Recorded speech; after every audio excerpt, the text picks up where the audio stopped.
हटिया के सिंदूरा मांग भैल बाबा चुंदरी भैले आना मोलज।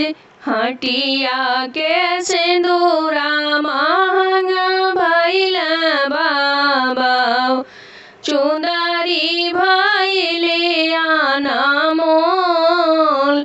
ओही चुंदरिया के कारण बाबा छोड़बे में देश तुहार।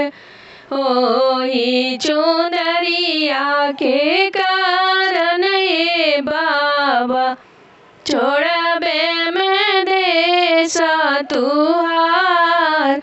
बाबा जे दियाल हो नवा माना सोनावा भैया जे आल आशीष हो। भैया जे अपनी आशीष भाभी जे दियाली हो अपन सुहाग। भाभी जे अपनी सुहाग बाबा के सोनावा हो नवा दिन खइब फटी जइहा लहर फटोर।